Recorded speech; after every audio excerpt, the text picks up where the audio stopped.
Friends, Radhe Radhe. कैसे हैं आप सभी लोग? आई होप आप लोग स्वस्थ होंगे, मस्त होंगे और परिवार के संग व्यस्त होंगे। मेरी लाइफ में मेरे नए ब्लॉग में आप सभी का स्वागत है। आज मैं लेके आई हूँ आपके लिए 3 ऐसी रेसिपी जो कि बहुत ही कम इंग्रेडिएंट के साथ बनी है और टेस्ट में एकदम बेस्ट है। आप बनाते बनाते थक जाएंगे लेकिन आपके घर वाले खाते खाते नहीं थकेंगे। ये रेसिपी बहुत ही कम ऑयल में बनी है। तो चलिए वीडियो शुरू करते हैं। और क्या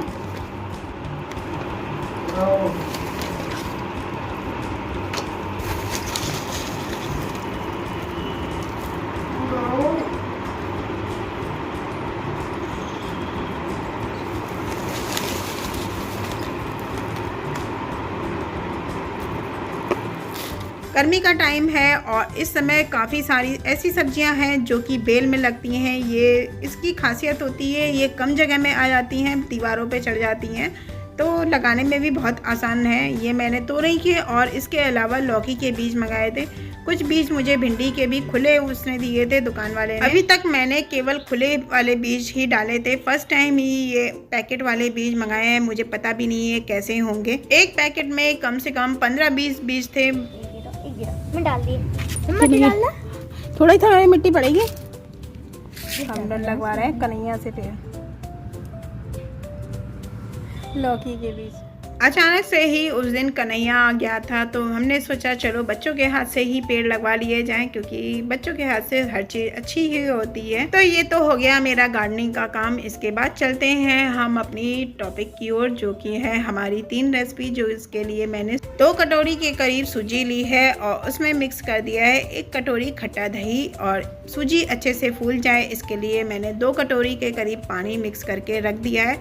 इसी समय हम इसमें नमक भी डाल देंगे। और जब तक सूजी हमारी फूल रही है तब तक हमने ले लिए हैं कुछ सब्जियां। थोड़ी सी मैंने प्याज काट ली है, इसको बारीक काट लिया है, थोड़ी पत्ता गोभी और आधी शिमला मिर्च। इसी के साथ मैंने लिए हैं 2 बॉइल्ड आलू। चलिए इनको अच्छे से फ्राई कर लेते हैं। इस रेसिपी के लिए हमें स्टफिंग की ज़रूरत पड़ेगी, तो मैंने यहाँ पे सबसे पहले प्याज को अच्छे से फ्राई कर लिया है। जब प्याज का हल्का सा कच्चापन ख़त्म हो जाएगा तब इसमें हम बाकी की सब्जियाँ शिमला मिर्च वगैरह डाल देंगे। और जब ये हमारा हल्का सा कुक हो जाए तब इसमें हम अपने आलूओं को मिक्स कर देंगे। आप अपनी पसंद के अनुसार कोई भी सब्जी, पनीर वगैरह मिक्स कर सकते हैं। हमारे यहाँ पे ये सब चीज़ें आसानी से नहीं मिलती हैं। और बाद में अपने स्वाद अनुसार नमक और मिर्च मिला के ये स्टफिंग तैयार कर लेंगे। सूजी हमारी अच्छे से फूल गई है, इसमें हम डाल देंगे टेस्ट के अकॉर्डिंग नमक। डालने के बाद बैटर को अच्छे से मिक्स कर लेंगे और इस बैटर को हम 2 हिस्सों में डिवाइड कर लेंगे। दूसरे वाले हिस्से का हम थोड़ी देर में यूज़ करेंगे और जो पहला वाला हिस्सा है उसमें हम डाल देंगे 1 चम्मच के करीब बेकिंग पाउडर और उसी का जस्ट आधा हम डालेंगे खाने वाला सोडा। मैं इसे इनो के बगैर बना रही हूँ, आप इनो के साथ भी बना सकते हैं। उससे दोनों तरह से ही ये डिश बिल्कुल परफेक्ट बनेगी। और थाली में मैंने इसका एक पूरा भाग रख के स्टीम कर लिया है। थाली में बैटर लगाने से पहले मैंने चिकनाई लगाई थी, उसे मैं दिखाना भूल गई हूँ। और जब ये हमारा एक भाग स्टीम हो जाएगा तब हम इसमें हमारी जो स्टफिंग है उसको अच्छे से फैला लेंगे। पूरी थाली में स्टफिंग फैलाने के बाद जो हमारा दूसरा वाला बैटर है उसमें भी हम खाने वाला मीठा सोडा और बेकिंग पाउडर डाल के इस बैटर को इसके ऊपर से फैला लेंगे। हमें इस सब जो स्टफिंग है इसको पूरी तरह से कवर कर लेना है। मेरी थाली थोड़ी ज़्यादा बड़ी थी इसलिए मुझे इसे फैलाने में चम्मच की सहायता लेनी पड़ी थी। और इसके बाद इसको फिर से अच्छे से स्टीम कर लेंगे।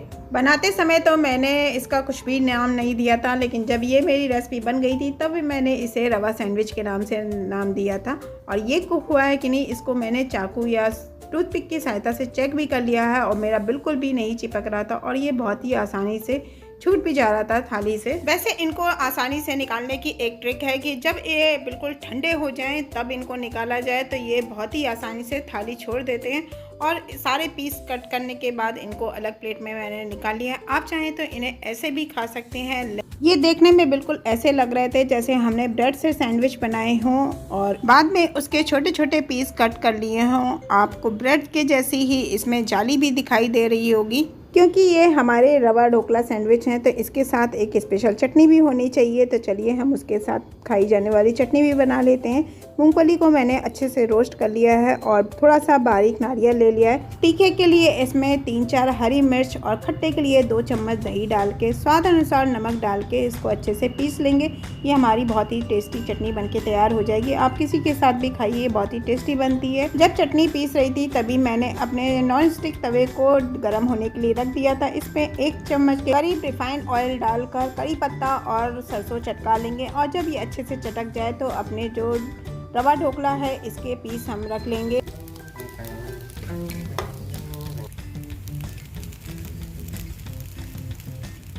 मैं इन्हें नॉर्मल कड़ी पत्ता और सरसों में ही सेक रही थी, लेकिन यहाँ पे बेटे ने ऑर्गेनो भी डाल दिया था जिससे इसका टेस्ट दुगना हो गया था। और ये सच बताऊँ इतने टेस्टी बने थे कि 2 मिनट में हम दोनों ने बिल्कुल चट कर डाले थे। ये रूखे ही इतने टेस्टी लग रहे थे कि इसके साथ हमें नारियल वाली जो चटनी बनाई थी उसकी भी याद नहीं रही थी। बाद में हमने इसे चटनी के साथ भी खाया था, लेकिन ये नॉर्मल खाइए या चटनी के साथ खाइए, दोनों ही तरह से ये काफ़ी ही टेस्टी बने थे।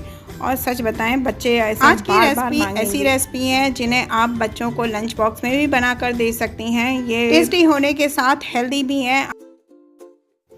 तो चलिए चलते हैं अपनी दूसरी रेसिपी की तरफ, जिसके लिए मैंने रवा को अच्छे से छानकर साफ़ कर लिया है और इसके बाद इसमें 1 कटोरी के करीब मैंने मठा मिक्स कर दिया है।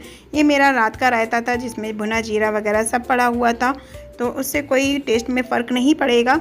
और इसके बाद मैंने नमक और थोड़ी सी लाल मिर्च डाली है। मठा मेरा काफ़ी खट्टा था इसलिए मैंने 1 कटोरी के करीब ही यूज़ किया है।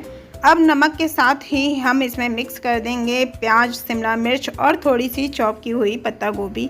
रवा को सब्जियों के साथ मिक्स करते समय इसमें पानी थोड़ा कम ही डालिएगा। हमें बहुत पतला बैटर नहीं बनाना है क्योंकि अभी सब्जियों में से भी पानी छूटेगा, तो ये बैटर हमारा ऑलरेडी थोड़ा सा पतला हो जाएगा। इन सभी को अच्छे से मिक्स करने के बाद हम थोड़ी देर के लिए इसको रेस्ट के लिए रख देंगे और बनने से थोड़ी देर पहले इसमें मैंने हरा धनिया और आधा चम्मच के करीब खाने वाला सोडा और 1 चम्मच के करीब बेकिंग पाउडर डाला है। कुछ लोग इसमें इनो पाउडर डालते हैं। मुझे ऐसा लगता है इनो से बनने वाली रेसिपी शुरू में तो काफ़ी अच्छे से फूलती हैं, जब हमें इसका यूज़ बार बार करना होता है तो जो लास्ट वाला बैटर हमारा होता है उसकी जो रेसिपीज़ बनाई जाती हैं वो उतनी नहीं फ्लफ़ी होती जितनी शुरुआत की होती हैं। तो मैं इन चीज़ों में बेकिंग पाउडर और खाने वाले सोडे का ही यूज़ करती हूँ, जिससे हमारी जो रेसिपी है वो लास्ट तक बिल्कुल परफेक्ट बनेगी। जैसी हमने पहली बार में बनाई है वैसी ही लास्ट बार में बनेगी।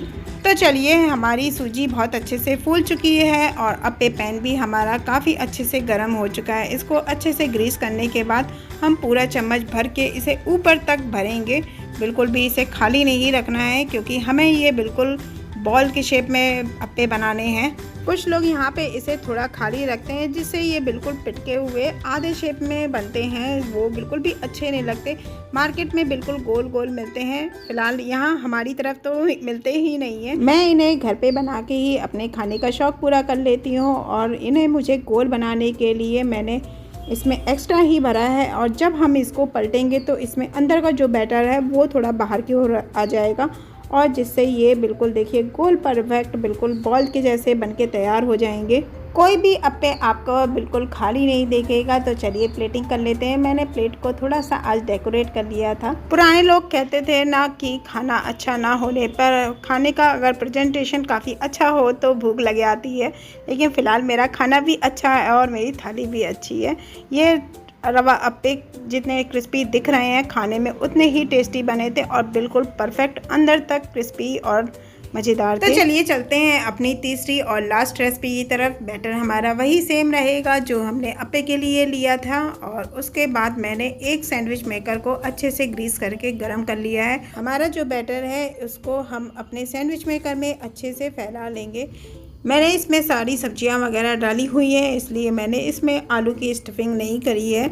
आप चाहें तो इसमें आलू की स्टफिंग करके भी बना सकते हैं और ये बिल्कुल देखने में ऐसा लग रहा था जैसे कि मैंने ब्रेड से सैंडविच बनाए हो।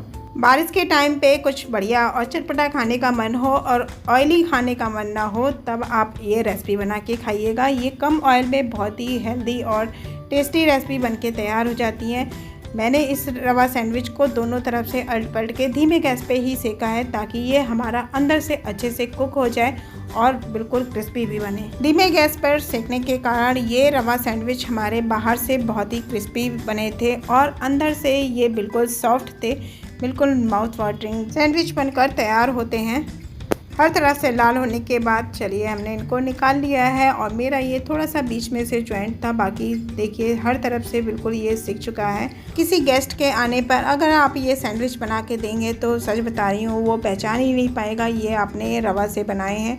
आप इस सैंडविच को लंच बॉक्स में भी बना के दे सकते हैं। तो आपको ये मेरी दोनों रेसिपी कैसी लगी प्लीज़ कमेंट बॉक्स में ज़रूर बताइएगा। तो फ्रेंड्स इसी के संग करती हूँ वीडियो को एंड। वीडियो पसंद आए तो लाइक करिएगा, नए हो तो सब्सक्राइब करिएगा। मिलते हैं एक और नए और इंटरेस्टिंग वीडियो के संग, तब तक के लिए बाय बाय। और हाँ प्लीज़ कमेंट बॉक्स में रिप्लाई ज़रूर करिएगा कि इनमें से कौन सी रेसिपी आपने घर में ट्राई करी।